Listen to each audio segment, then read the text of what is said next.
주옵소서. 주 예수 그리스도의 이름으로 기도하옵나이다. 아멘. 무엇이든지 남에게 대접을 받고자 하는 대로 남을 대접하라는 이 말씀을 우리가 황금률이라고 그렇게 부릅니다. 황금처럼 고귀한 가르침이라는 말씀입니다. 이것은 17세기부터 황금률이라고 그렇게 불려왔습니다. 특별히 3세기 로마의 세베루스 황제가 자기의 거실에 이 말씀을 금으로 써서 거실에다가 이걸 붙여놨다고 그래요. 그래서 거실에 이 말씀을 금으로 써서 이것을 바라보면서 그때부터 이 말씀이 황금률로 그렇게 불리게 됐다는 그런 역사의 유래가 있습니다. 남에게 대접을 받고자 하는 대로 남을 대접하라. 대접의 기준이 바로 내 안에 존재하고 있다는 거예요. 내가 대접받고 싶은 그 마음, 내가 존중받고 싶은 그 마음, 내가 사랑받고 싶은 그 마음, 그것이 바로 사랑의 기준, 그것이 이웃 사랑 실천의 바로 기준이 돼야 된다는 것입니다.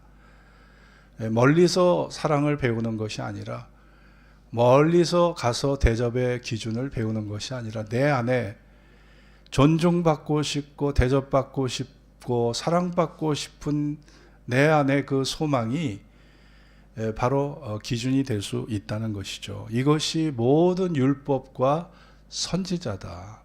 이것이 하나님의 말씀을 대표하는 것이다.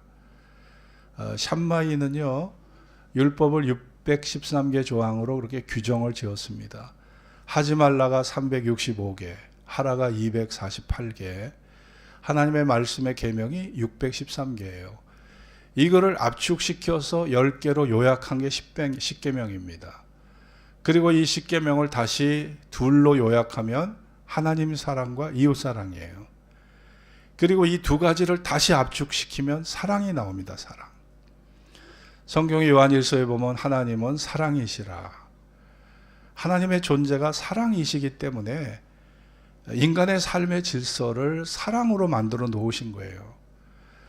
아무리 우리가 호화로운 성공과 세상의 명예를 가지고 있다고 해도 내 영혼 속에, 내 존재 속에 사랑이 빠지면 뭐가 남겠습니까? 사랑이 빠지면 알맹이가 없는 거예요. 정말 하나님은 이 세상을 사랑으로 창조하셨습니다. 사랑으로 창조하셔서. 제가 유튜브를 보니까 고양이하고 병아리, 고양이가요 병아리하고 같이 키우다 보니까 둘이 얼마나 서로 종이 다르잖아요. 그런데 고양이하고 병아리가 그렇게 친하게 지내고 항상 같이 붙어자요. 떨어지지를 않으려고 그래요. 그러니까 그 작은 미물도, 작은 생명체들도 그들의 마음의 중심이 사랑이더라고요. 걔네들도 사랑 없이는 못 살아요. 제가 예전에 포메리안을 저희 집에서 한 몇 개월 키운 적이 있었어요.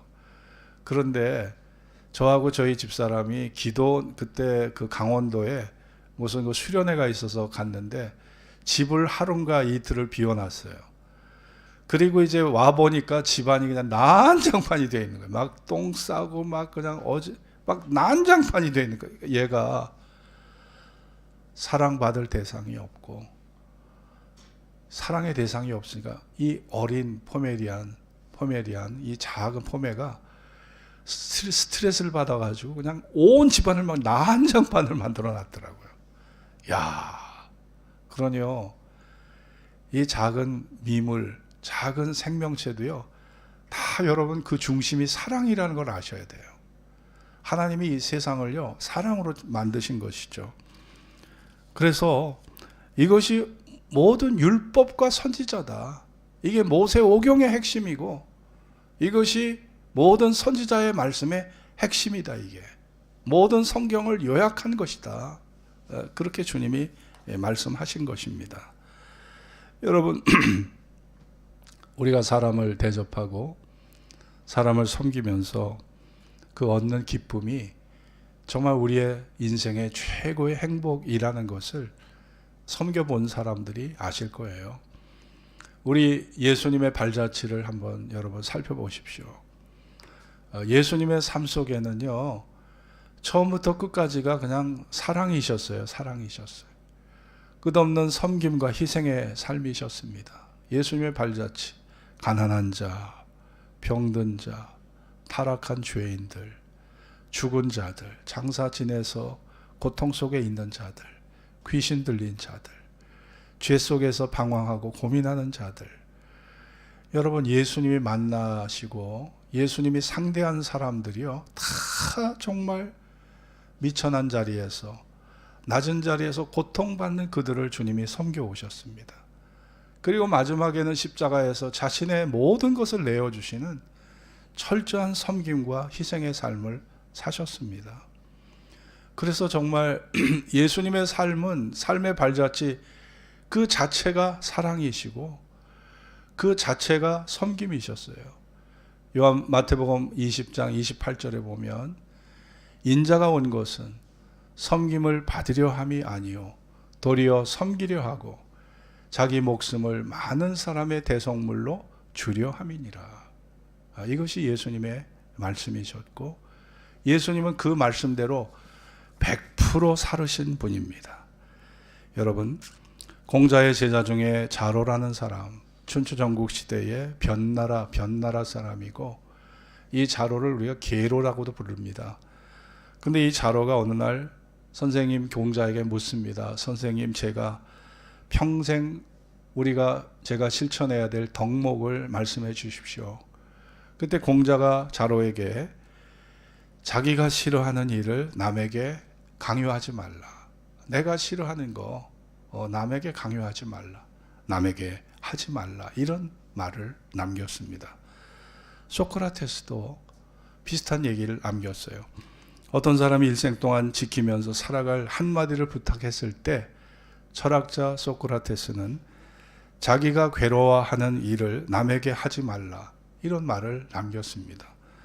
기원전 20년 유대교로 개종하겠다는 어떤 사람이 힐레를 찾아왔어요. 랍비 힐레를 찾아왔는데, 이 랍비에게 찾아와서 제가 한 발로 이렇게 서 있을 때 율법의 전부를 가르쳐 주십시오라고 얘기를 한 거예요. 그때 힐렐에게 결국 율법의 핵심을 가르쳐 달라는 그런 말이었습니다. 그때 힐렐은 말하기를 너에게 가증스러운 일, 너에게 혐오스러운 일을 누구에게도 하지 말라. 이것이 율법의 전부다. 그런 말을 힐렐이 남겼습니다. 내가 겪어봐서 싫어하는 거, 내가 혐오스러운 거, 내가 가증스럽게 생각하는 그런 일들을 이웃에게, 친구에게 하지 말라는 것이죠. 오늘 내가 싫어하는 것을 남에게 하지 말라. 이것이 율법의 바로 정신이었다는 거죠. 오늘날 많은 사람들은 정말 남에 대해서는 참 인간이 편리한 게, 남에 대해서는 너무나 인간이 철두철미하고 남에 대해서는 참 엄격해요. 근데 자기 자신에 대해서는 너무나 관대해요. 너무나 관대해. 참 이것이 일반적인 사람들의 모습이죠. 부패성을 갖고 있는 인간의 모습입니다. 그리고 남이 싫어하는 것들을 자기는 싫어하면서도 남에게는 그 싫어하는 것을 강요할 때가 또 많아요. 자기는 게으르면서 남에게는 부지런하라고 말을 하고요. 자기는 참지 못하면서 남에게는 인내하라고 가르치거든요. 목사가 제가 그래요. 제가 뭐 누구 말할 게 없어요. 제가 그런 사람입니다. 제가. 네. 자기는 화를 자주 내면서 남에게는 화내지 말고 살라고 그러고, 제가 그래요. 제가 그런 사람이에요. 정말 내 안에는 이런 모순과 부조리가 가득하거든요. 1년을 돌아보면요. 자, 이것이 우리 가정에, 우리 인간관계에 갈등의 요인이 되고요. 우리 마음에 사랑을 식어지게 하는 그런 요인이 되는 것이죠. 자, 예수님은 이 세상에 대접을 받으셔야 될 분입니다. 왜냐? 창조주 하나님이시잖아요. 창조주 하나님이시고 모든 것을 지으신 그분이시고, 하나님은 이제까지 우리를 섬겨오신 분이에요. 아버지께서 이제까지 일하시니 나도 일한다 하셨습니다. 우리의 지구의 자존과 공존이 일정하지 않다면 우리가 이 지구촌에서 과연 생존이 가능할까? 여러분, 1년에 1도씩만 평균 기온이 떨어져도요, 1도씩만 떨어져도 우리는 이미 지구가 빙하기가 됐을 거예요. 지구가 공전 궤도에서 조금씩 멀어져서 1도씩 떨어진다고 하면 이미 빙하기가 돼서 다 얼어 죽었을 거예요. 그런데 2000년 전의 날씨나 지금의 날씨나 변화가 없어요. 변화가 없어요. 일정해요, 일정해. 자, 이게 누구의 작품이겠습니까? 하나님의 일하심의 결과물입니다. 우리가 이 사실을 잊지 말아야 합니다. 그리고 하나님은요, 이날이 이때까지 창조 이래로 인간을 하나님은 섬겨 오셨습니다. 섬겨 오셨어요. 우리 입으로 들어가는 거, 추수감사절 예배 때도 말씀을 들었지만 내 입으로 들어가는 거 다 하나님이 주신 거예요. 땅이 하나님의 것입니다. 종자가 하나님의 것입니다. 날씨, 모든 햇빛과 바람과 비를 주시고, 그래서 가을에 곡식을 있게 하시는 모든 것, 결국 우리는 하나님이 농사 지으신 걸 먹고 사는 존재예요. 인간은요. 농사 짓는 농사꾼들은요, 정말 작은 잔심부름에 지나지 않는 거예요. 하나님이 농사 지은 거 우리가 먹고 사는 존재가 인간입니다. 그 하나님의 일하심 속에 내가 존재하는 것이잖아요. 그런데 하나님은 그 아들을 보내어 우리의 죄 문제와 죽음의 문제를 해결해 주시기 위해서, 인간의 영혼을 구원하여 자기 곁에 살도록 하시기 위해서 그 아들을 철저하게 수치스럽고 아주 욕된 죽음으로, 아주 그런 죽음으로 그 아들을 십자가에 못 박아 철두철미하게 십자가에서 죗값을 지불하게 하시고, 옆구리에 창에 찔려 물과 피를 다 쏟아내는 그 엄청난 고통스러운 죽음을 죽게 하심으로 하나님은 우리를 살려내셨고, 우리를 하나님께서 구원해 내신 거예요. 의인을 위하여 죽는 자가 쉽지 않고 선인을 위하여 죽는 자가 혹 있거니와, 우리가 아직 죄인 되었을 때에 그리스도께서 우리를 위하여 죽으심으로 하나님께서 인간에 대한 자기의 사랑을 확증시켜 주셨다고 성경은 말씀하고 있지 않습니까? 여러분, 십자가가 뭐예요? 하나님의 사랑의 확증입니다. 하나님의 사랑의 일하심의 확증입니다. 우리는 이 십자가를 통해서 하나님 사랑의 확증을 받은 거예요. 도장을 딱 찍은 겁니다. 내가 너희를 사랑한다. 내가 너희를 버리지 않겠다. 내가 너희들을 반드시 구원하겠다는 확증이 바로 십자가를 통해서 우리에게 임한 것입니다. 그러니 여러분, 하나님의 사랑을요, 우리는 이미 받은 사람이에요. 하나님의 은혜를요, 이미 받은 사람입니다. 하나님의 축복을 이미 받은 사람이에요. 우리가 요구하는 게 뭐예요? 기도 응답. 기도 제목이 뭡니까? 내 육신의 만족, 노후 대책, 우리 근심 염려, 생활의 근심 염려 다 없어지는 거, 자유롭게 살아가는 거, 네? 걱정 없이 자유롭게 사는 거. 우리가 구하는 것들이 보면 다 육신의 것들이죠. 영원한 생명을 위해서 내가 노력하는 게 뭐가 있습니까? 영원한 생명은 이미 십자가의 은혜로 확보가 된 겁니다. 사실 우리에게 가장 큰 것은 죽음의 문제잖아요. 죄와 죽음의 문제보다 더 큰 문제가 없거든요, 인간에게. 그런데 우리가 해결할 수 없는 그 문제를 이미 2000년 전에 해결해 주셨으니 사실 우리는 감사할 것밖에 없는 우리들이 아니겠습니까? 우리는 그 믿음으로 하나님 앞에 감사하는 자가 돼야 할 것입니다. 남에게 대접을 받기를 원하면서도 남을 대접하는데 아주 인색한 분들이 의외로 세상에는 많습니다. 제가 어느 날 어느 청년과 상담을 하는데, 우리 교회 다니는 청년이 아니에요. 노예 활동을 하다 보니까 다른 교회 청년이 저한테 그런 질문을 해요. 목사님, 제가 어느 여친을 사귀는데 제가 10번 식사 대접을 하면 한 번은 자기가 대접을 해야 되고 10번을 자기가 선물을 하면 한 번은 자기가 여자가 선물을 자기가 해줄 줄 기대하고 있는데 그거조차 안 한다는 거예요. 그래서 그 청년이 하는 말이 목사님 여자란 존재는 대접받기 위해서 태어난 존재입니까? 그러더라고요. 제가 뭐라고 대답했을까요? 나도 모르고 나도 지금 겪고 있다고 그랬어요. 네? 저도 겪고 있어요, 솔직히. 네. 그러니까 여자분들이 다 그런 건 아닙니다. 정말 여자분들 중에서 마음이 참 넓은 분이 많으시거든요. 그러니까 여자분들은 결혼을 해서 아이를 낳으면서 여자의 마음이 팍 넓어지고 확장되는 것 같아요. 여러분이 정말 아이를 낳지 않았으면 모성애가 없었다면 언제 인내를 배우고 언제 희생을 배우고 언제 섬김을 배우겠습니까? 정말 이 아이가 태어났다는 것은요, 여자분들에게 새로운 인생을 살게 하는 놀라운 경험이고 그 아이를 통해서 우리가 훈련을 받아서 정말 우리가 하나님이 기뻐하는 그런 성숙한 인격이 성숙한 길로 가게 된다고 생각을 해요. 그래서 아이들을 주신 것이 여자분들에게는 큰 은혜의 선물이 아닌가 그런 생각을 저는 해봤습니다. 하나님께서 우리를 극진히 대접해 오셨어요. 하나님의 일하심으로 나를 극진히 대접해 오셨다니까요. 그 아들을 주신 것이 나를 극진히 이미 대접을 하신 겁니다. 이제 우리가 하나님을 대접해야 되는 것만 남아 있는 거예요.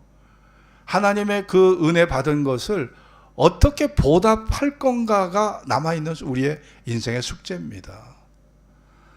우리가 하나님을 기쁘게 하는 것이 무엇이겠습니까?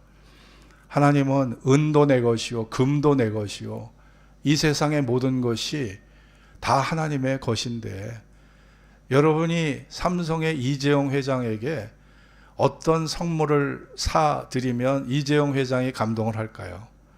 수십조 재산가인데 여러분이 5억짜리 롤스로이스 자동차를 이재용 회장에게 선물을 해도 탐탁지가 않을 거예요. 네? 수십조 원을 갖고 있는 사람에게 5억짜리 롤스로이스가 무슨 의미가 있겠습니까? 하나님께서 금도 내 것이요 은도 내 것이라고 그랬어요. 사실 우리가 하나님 앞에 드리는 그 물질이 하나님에게 어떤 감동을 주겠습니까? 제가 얼마 전에도 말씀을 드렸지만 제가 최근에 제 생일 때 우리 손녀딸 아이가 할아버지 생신 축하해요.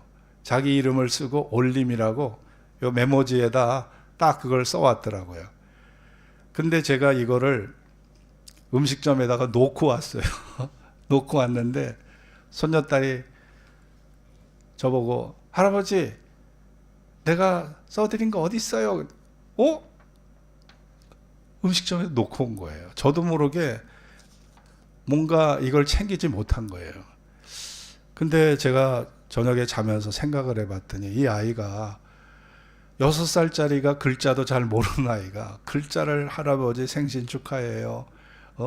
사랑해요. 그리고 자기 이름을 쓰고 올림이라고 했는데 제가 볼 때는 이까짓 거 아무 종이 쪼가리 하나에 불과하지만 거기에 손녀딸의 마음이 담겨 있잖아요. 그 마음이 담겨 있잖아요. 그래서 제가 그 다음날 그 왔다 갔다 이걸 찾으러 음식점에 또 갔다는 거 아니에요. 2시간 걸렸어요, 2시간. 2시간 걸려가 이걸 딱 해서 애가 올 때까지 요거를 그 거실에 잘 보이는 데 딱 붙여놨다고요. 여러분, 우리가 하나님이 여러분에게 정말 받으시려고 하는 것은요, 아니 우리가 하나님한테 어떤 물질의 보상을 해야 하나님이 만족하실까요? 네? 여러분, 이재용 회장에게 롤스로이스 5억짜리 갖다 줘도 그 사람 탐탁치 않아요. 여러분, 하나님이 받으시는 것은 여러분의 마음인 줄로 믿습니다. 네, 여러분의 정성인 줄로 믿습니다. 하나님이요, 여러분의 마음과 정성을 받으시는 거예요. 여러분이 오늘 이 추운 일기에 옷 차려입고 단장하고 주일날 예배드리기 위해서 온갖 정성을 다 쏟아 정말 피곤하고 힘든데도 불구하고 와서 주님을 찬양하고 기도하고 노래하고 하나님을 높이고 경배하는 거, 여러분 하나님이 감동받으세요. 내가 내 자녀들에게 내 아들을 준 것이 헛되지 않았구나. 내 사랑을 베푼 것이 헛되지 않았구나. 내 자녀들이 저렇게 나를 경배하고 나를 기뻐해 주니 내가 마음이 기쁘도다라고 하나님 그렇게 바라보신단 말입니다. 여러분의 예배가 하나님을 대접하는 최고의 길인 줄로 믿습니다. 하나님을 대접하는 최고의 길이 하나님을 높이고 경외하고 예배하는 것이에요. 이거보다 더 귀한 게 없는 것입니다. 여러분, 미가서 6장 6절 9절에 보면 내가 무엇을 가지고 여호와 앞에 나아가며 높으신 하나님께 경배할까? 내가 번제물 1년 된 송아지를 가지고 그 앞에 나아갈까? 여호와께서 천천의 수양이나 만만의 강수 같은 기름을 기뻐하실까? 내 허물을 위하여 내 맏아들을, 내 영혼의 죄를 위하여 내 몸을 열매로 드릴까? 사람아, 주께서 선한 것이 무엇임을 내게 보이셨나니 여호와께서 내게 구하시는 것이 오직 공의를 행하며 인자를 사랑하며 겸손히 내 하나님과 함께 행하는 것이 아니냐. 여호와께서 성읍을 향하여 외쳐 부르시나니 완전한 지혜는 주의 이름을 경외함이니라. 너희는 매를 순히 받고 그것을 정하신 자를 순종할지니라. 미가서에서 말씀하신 하나님의 뜻이 뭐예요? 우리가 여호와를 경외하는 것이 완전한 지혜라고 말씀하고 있어요. 하나님의 뜻대로 사는 것, 그분의 뜻에 기쁘게 순종하는 것이 하나님을 최고로 대접하는 줄로 믿습니다. 여러분, 우리가 부모님에게 우리가 효도하는 게 뭐겠어요? 부모님의 마음을 거스리게 하지 않는 것, 부모님의 뜻을 헤아려서 그 뜻을 따라 살아가는 것 아니겠습니까? 여러분, 성경은요, 또한 이웃을 사랑하고 돌보고 사는 것이 하나님을 대접하는 것이라고 말씀하고 있습니다. 마태복음 25장 40절에 보면 여기 내 형제 중에 지극히 작은 자 하나에게 한 것이 곧 내게 한 것이라는 말씀이 나와요. 지극히 작은 자 하나에게 한 것이 곧 예수님에게 하는 것과 동일하다는 것입니다. 왜냐? 하나님의 마음은 항상 약한 자에게 있어요. 하나님은 과부와 고아의 아버지시잖아요. 고아와 과부의 아버지가 되시잖아요. 하나님은 언제나 가난한 자의 아버지가 되시잖아요. 병든 자의 아버지가 되시잖아요. 하나님의 마음은요, 가장 약한 자에게 늘 하나님 마음이 거기에 쏠려 있는 거예요. 그런데 그 약한 자를 대접하는 것이 나를 대접하는 것이라는 거죠. 여러분, 원종수 권사님이라는 감리교 남자입니다. 이분이 남자분이신데 이분의 간증을 들어보면 정말 큰 감동이 됩니다. 이분은요, 대전 고등학교를 수석으로 졸업을 했고 서울대학교 의과대학을 수석으로 졸업한 사람이에요. 그리고 전국 의사고시에 수석으로 합격한 분이에요. 야, 이분은 천재구나. 근데 원종수 씨의 얘기를 들어보면 자기는 절대 천재가 아니었대요. 자기가 고등학교 2학년 때 성적이 어땠냐면 대전 고등학교에서 480명 중에 300등이었답니다. 그러니까 480명 중에 300등이면 중하위권이에요. 중하위권.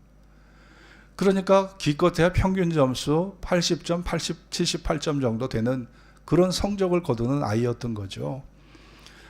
그런데 어떻게 갑자기 수석 졸업을 하게 됐느냐? 하나님이 갑자기 어느 날 자기에게 지혜를 갑자기 부어주셨는데 그 계기가 있었다는 겁니다. 자기가 고등학교 2학년 때 아버지는 일찍 돌아가셨고 겨우 끼니를 이어가는 그런 가난한 집에 그런 삶을 살아가는데 이 사람이 어느 날 가난한 어머니로서 싹바느질을 해서 겨우 끼니를 이어가는 이 집에 어느 날 어머니가 아주 그냥 거리에 거린 할아버지를 데려온 거예요. 할아버지. 근데 냄새가 막 풀풀 나요. 막 냄새가 막 찔인내에다 꼬린내에다 막 납니다. 근데 이 사람이 앞을 보질 못해요. 그런데 이 사람을 데려온 거예요. 이 사람을 데려왔는데 어머니가 추운 겨울날, 야, 정수야, 엄마가 부엌에서 물을 데펴 줄 테니 저 할아버지 네가 씻겨드려라. 저 할아버지 씻겨드려. 그래서 이 할아버지를 그 엄마의 성화에 못 이겨서 이 할아버지를 이제 씻겨드린 거예요. 그런데 얼마나 몸에 이 물을 안 묻혔든지 이 옷하고 살이 붙어 있더래요. 옷하고 살이 붙어 있고 이 옷을 벗기는데 이가 더덕더덕 하더랍니다. 이가. 여러분 이가 뭔지 아세요? 이 물려 보셨어요? 우리 초등학교는요, 이 잡는 게 그때 우리 취미 활동이었어요. 메리아스 벗으면 그 메리아스 그 박음질했던 그 사이사이에 이가 다 거기 끼어 있어서 요걸로 하면 딱딱 소리가 나요. 이게 딱딱 배 터지는 소리가 나고 피가 여기에 다 엄지손가락이 항상 피로 물들었던. 요즘 사람들 절대 이해 못합니다. 우린 이 잡고 살던 사람들이에요. 이 잡고 살던 사람들이고 석회가루 뿌리면서 그렇게 살던 사람인데, 원종수라는 이 학생, 대전고등학교 2학년 학생이 이 할아버지의 그 다 일을 털어내주고 목욕을 시키고 때를 벗겨드리고, 자기 속내이가 겨울 속내이가 딱 하나밖에 없었대요. 근데 이 할아버지한테 자기 속내이를 입혀드린 거예요. 하나밖에 없는 거를. 그리고 얼마나 굶주렸던지 밥을 대접하니까 밥을 그냥 금방 먹어 치우시더라는 거예요. 그래서 자기가 자기 밥까지 그 할아버지한테 내어줬답니다. 그런데 하루가 아니라 어머니가 이 할아버지를 한 달을 같이 집에 기거하게 한 거예요. 근데 어느 날 환상 중에 하나님께서 원종수에게 그런 말씀을 하시더래요.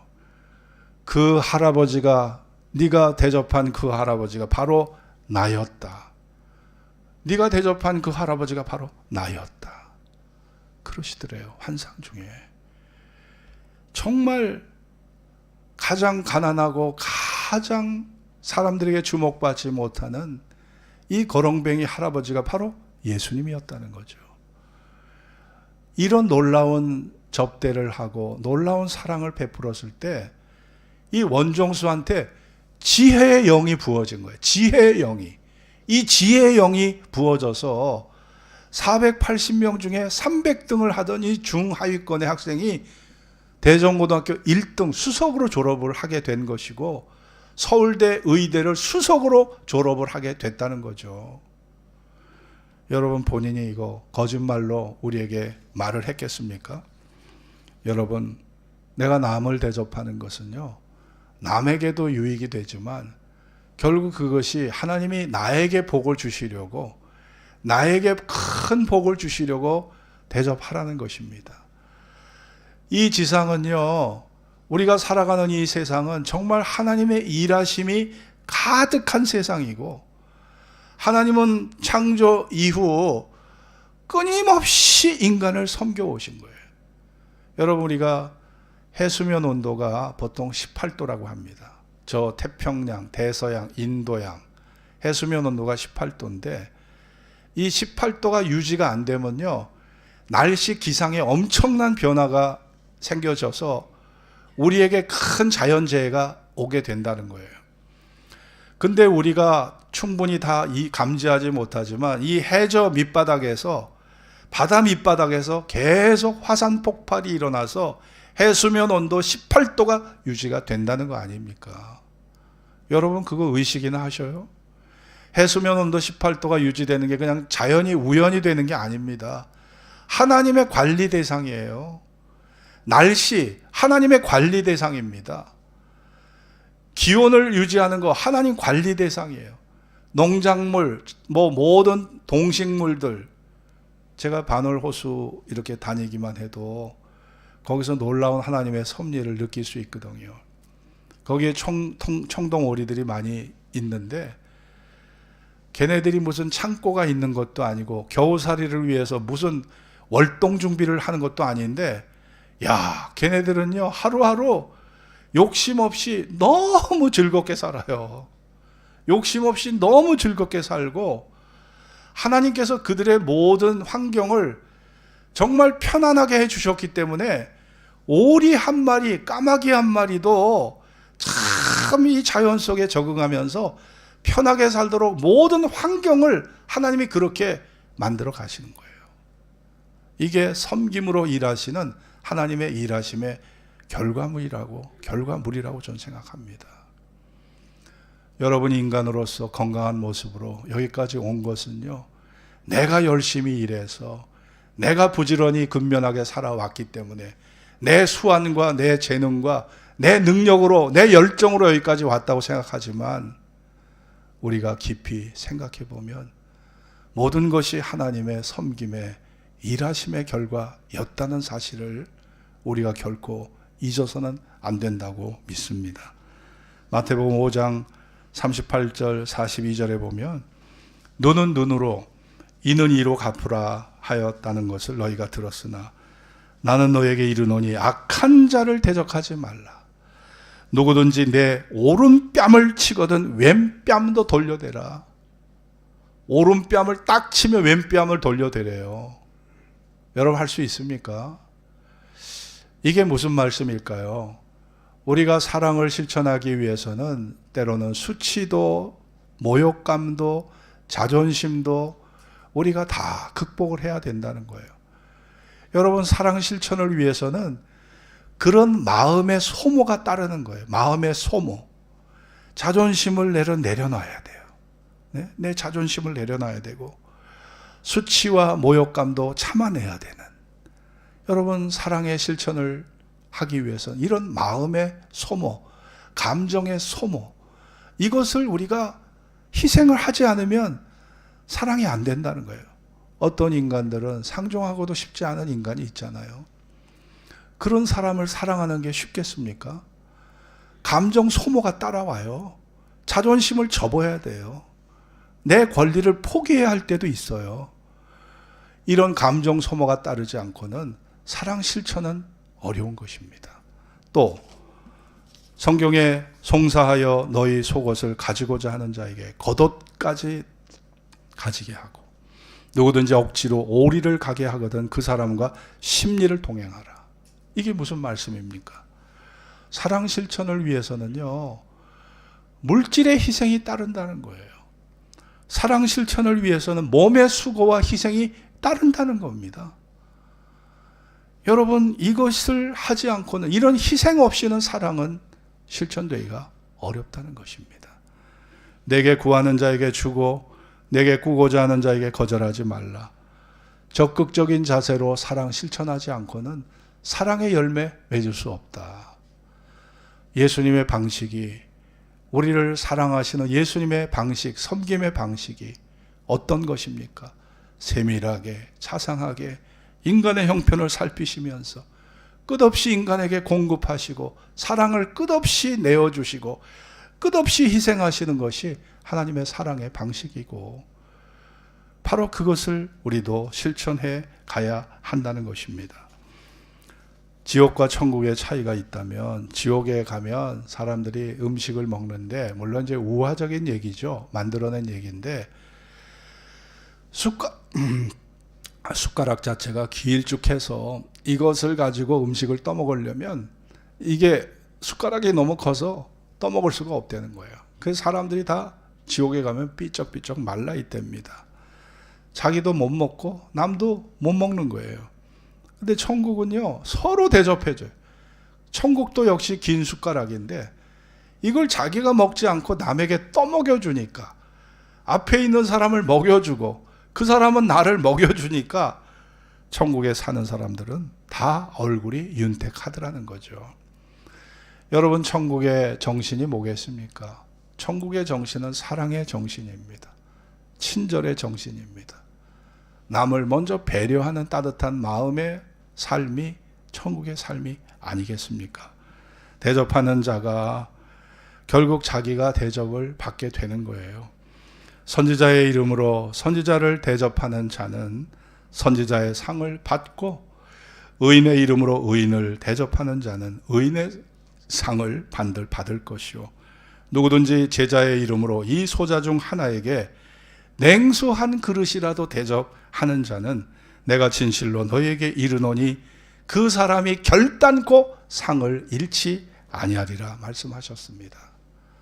여러분이 내 가정생활 하시느라고 2022년 아마 다 그냥 급급하게 그거 살아오셨을 거예요. 내 가정 하나, 내 자식 하나 챙기는 것도 사실 어려워요. 남을 돌아볼 마음의 여유조차 우리는 없습니다. 그만큼 우리 삶이 팍팍합니다.